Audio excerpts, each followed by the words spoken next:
What's up, everybody? It's the homie Truth Teller, the street reporter.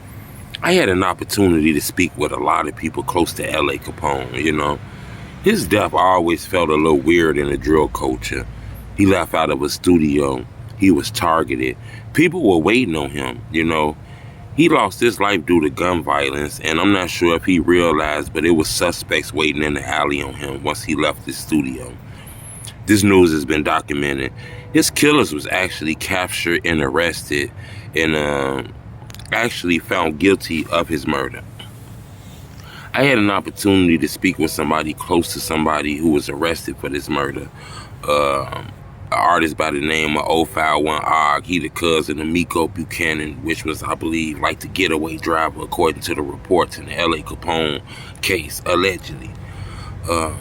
LA Capone death was crazy because it's a lot of videos about him on the internet, about him being a slayer, a killer, a goon, all kind of videos about him murdering people and all kind of things. And I always tell people this, just because I'm on the internet with a caption does not mean that it's real, I talk to a lot of people behind the camera that's not always on the camera. I want to tell you guys something. I have spoke to a lot of people that told me LA Capone was a no-play ass dude. He was legit in the streets. That's one of the reasons Dirk linked to him. Dirk ain't linking himself to no goofies. I can believe him.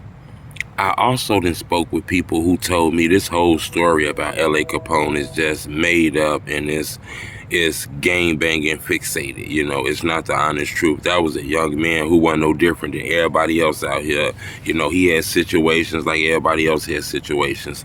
But they labeled him this killer, monster, mobster. That's the sensationalized part of the internet. That's what some people told me, I always found LA Capone death, mysterious because his death actually spurred people like 600 Breezy.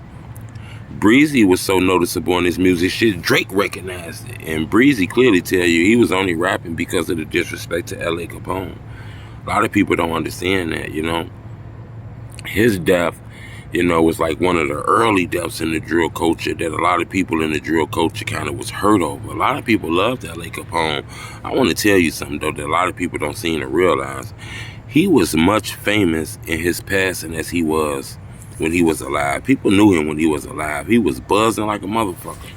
But once he died, his legend grew even bigger. We started realizing he knew Lil Yachty and T.I. people and all kind of shit, I always wonder why it wasn't a lot of unreleased LA Capone songs and shit like that.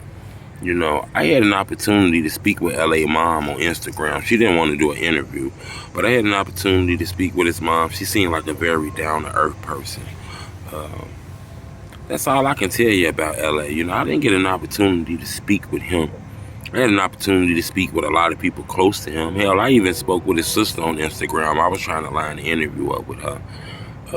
But unfortunately, she wasn't ready for no interviews at that time. But I think LA Capone is a legend.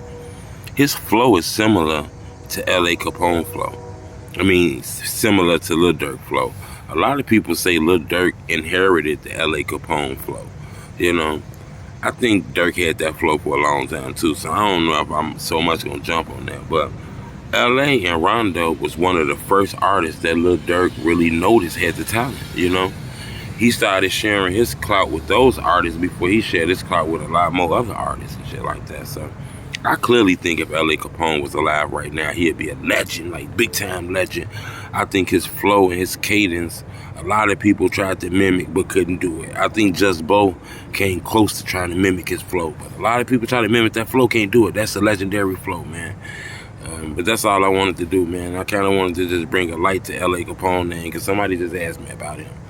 I thought he was a legend, and I just thought his death was just, too early in the culture for that, A lot of people don't realize, even though he from 600, LA Capone didn't lose his life on 600.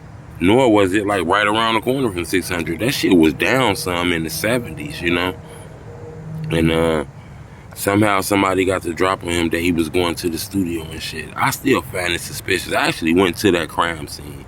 I actually had a chance to look at the studio where LA Capone left out of. And I'm not gonna lie, it just felt creepy looking at that whole place and shit like that. It's actually on my YouTube channel. You get a chance, type in Truth Teller LA Capone crime scene and check out that video. Until then, subscribe to my YouTube channel. It's the Homie True. Put that.